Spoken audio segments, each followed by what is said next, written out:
So you can fight the bastards back. Because for me, I have to remind myself, 100 years ago, you could only hear music from a musician.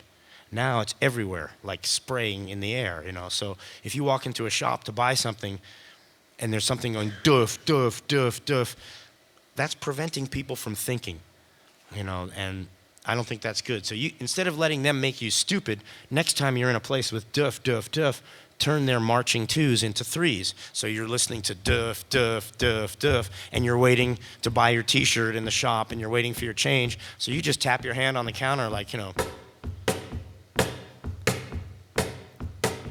it kills them because they're thinking it's ein, zwei, drei, vier, ich dich nicht ein Schnitzelbank, but it's actually ba, da, da, da, da, da, da, da. It's and you can do it quietly. You can just do it, or even just tap your fingers together. So one more rhythm exercise, and then we'll wrap this section up. A very good thing to do is this clapping exercise that 2-year-old children do in India to develop their 1, 2, 3, 4. Okay? So I think first I'll demonstrate it playing this box, and then we'll do it with clapping. So this is a little exercise that proves that 1, 2, 3, 4 is just an elaborate form of All numbers are just sounds. So we're going to do a series of numbers that all add up to 12, and you'll see it'll give you a kind of rhythmic independence. So something like this. 1 1 1 1 1 1 1 1 1 1 1 1 1 1 2 1 2 1 2 1 2 1 2 1 2 1 1 2 3 1 2 3 1 2 3 1 2 3 1 1 2 3 4 1 2 3 4 1 2 3 4 1. Now, to get that independence yourself, there's 2 levels of it. First, just make an pa, and then you're just going to count them like this.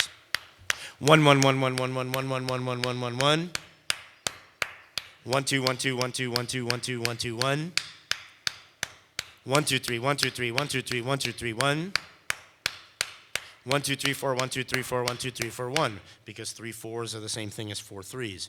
Now, once you can do that, you take it up one more level so that when you get to 3 and when you get to 4, you just do big claps on the ones of each of those little sets, which would sound like this from 2. 1 2 1 2 1 2 1 2 1 2 1 2 1 1 2 3 1 2 3 1 2 3 1 2 3 1, and then come back. 1 2 3 1 2 3 1 2 3 1 2 3 1 1 2 3 1 2 3 1 2 3 1 2 3 1, and then the same thing with 4. 1 2 3 4 1 2 3 4 1 2 3 4 1 1 2 3 4 1 2 3 4 1 2 3 4 1. So if you'll notice, to do those big claps, you have to snap your whole self a little bit. If you have to think of one verb in whatever language you speak, what is the most important verb of playing music? It's the verb to be. You can't do anything unless you're there. So if anybody tells you that they're good at music, they don't understand music. You never finish getting good. It takes 80 years, it takes 800 years, but nobody lives that long. So when do you finish being good at music? Never. So you might as well enjoy the journey along the way. That's the way I look at it. So in order to do those snaps, you really have to be there. You can't be thinking about breakfast or something. And I'm not saying you have to be technical, but you just have to be with what you're doing. You have to be present. I don't know how many of you would admit this in public, but most musicians speed up when they play. And if you want to cure that, all you have to do is be there with every one of the ands. So if you go off naturally by yourself to do this, 1, 3, 4, most musicians in the West do it like this. 1, 2, 3, and then it starts to speed up. It doesn't matter how good you are. If the groove isn't good, people are not going to be comfortable at your gig.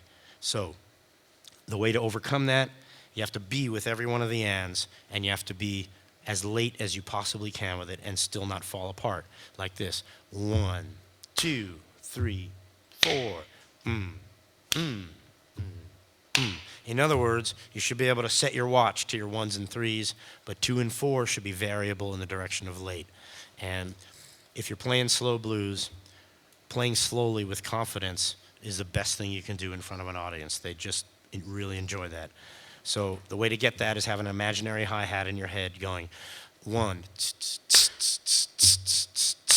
and put a little dip in the part so you're actually slowing down every other beat.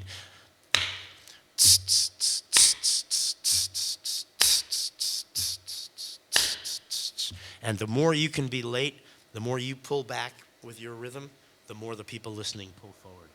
And the crappier pop music gets, the better it is for musicians who want to play real music, because there's always going to be people who want to see something really normal done by a normal human being with their hands. And for me, music is nothing more than communication of feeling.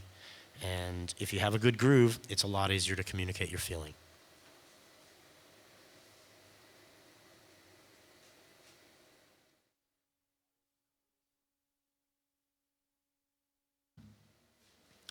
This segment's going to be a little bit about open tuning. I'm a person that believes that so-called primitive logic is always logical. It may take longer, but it's always logical. Whereas Western logic is a little bit more like, we're going to square the circle and then we insist that you believe us because we've got bigger guns than you. How does that shake out in the world of guitar? Well, my life, I've followed the guitar around the world. And it went along with colonialism.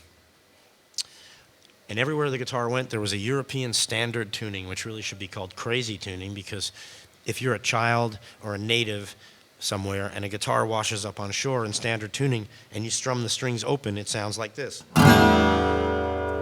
Not a beautiful chord. So as it turns out, not just in Mississippi, but in Cuba, Hawaii, Philippines, India, Africa, Papua New Guinea, all over the world, the least number of turns of the least number of tuning keys gets you to an open tuning. Why do people use these tunings?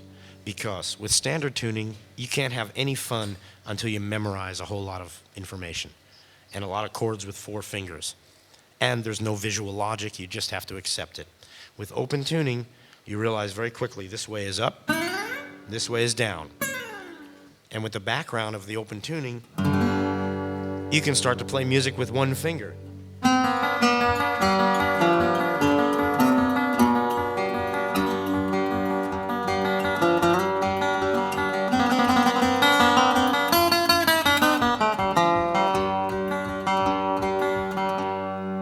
That's the first advantage. The second advantage is there's less different notes. So you've got 3 Ds, 3 different Ds, and you've got 2 Gs. That means anything you do on this string is the same on this one and the same on this one. And there's nothing really to memorize there.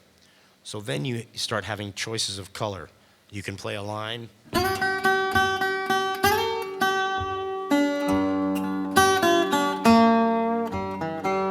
or you can play it in octaves.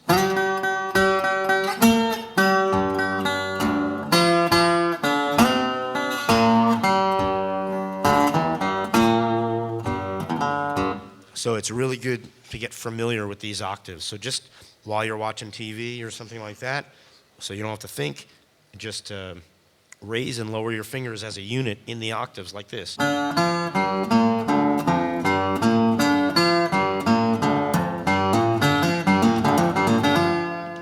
And work like this.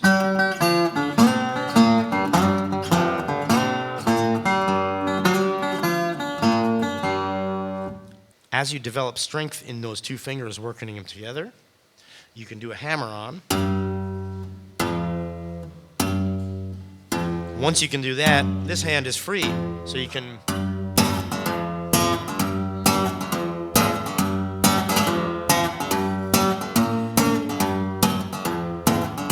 so suddenly you've got slap bass.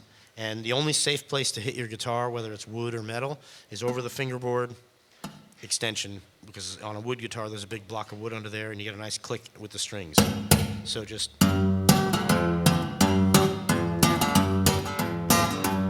la la la, mama hear me when I weep and mourn. Oh Lord, hear me when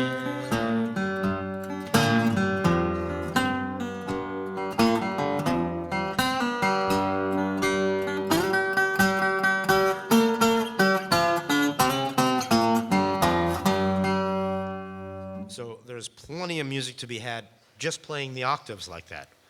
And the ideas just keep repeating themselves.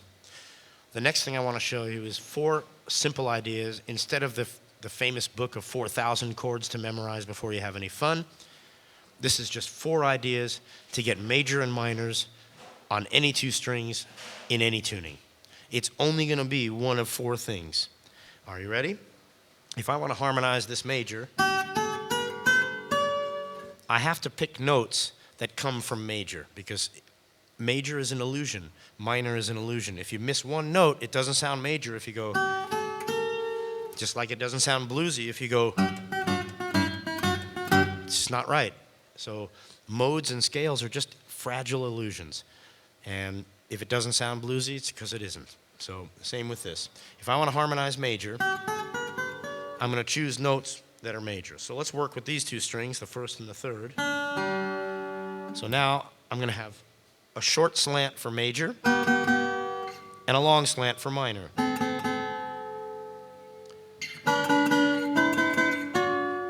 If you take the mirror image of that, so right now we have 1 fret ahead and 2 frets ahead for the harmony. The mirror image of that is 1 fret behind and 2 frets behind.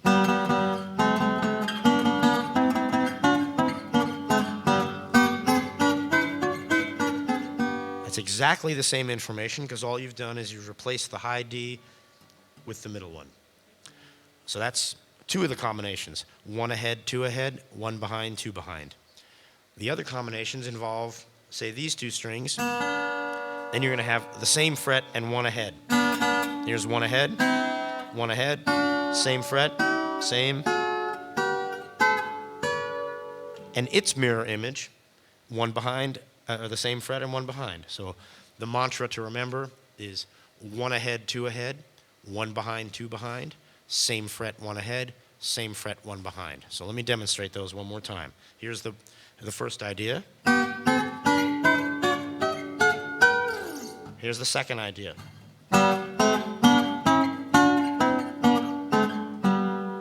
And the third idea. And the fourth idea. And with that, you can cut and paste forever, because you can play them in pairs. You could play them in 1/8 notes, upside down 1/8 notes, triplets, upside down triplets, triplets with an open string. And by cutting and pasting these different ways of articulating it, you never run out of ideas for a solo, and you never have to play any scales. So if that's too major sounding and you want blues, it's going to be the same 4 ideas. 1 ahead, 2, they'll just be slightly located in different places. If you play the wrong one, you're only 1 fret away from a right one. So for blues, for example, instead of... For blues, it would be...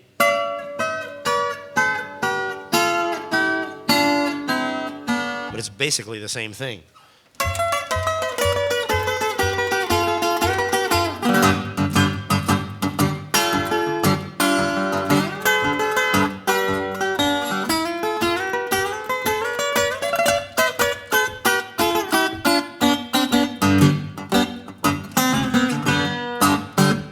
So next time you see film of some of these old guys playing, you'll be able to recognize a lot more of what they're doing. The only limit to playing in open tuning is your own curiosity.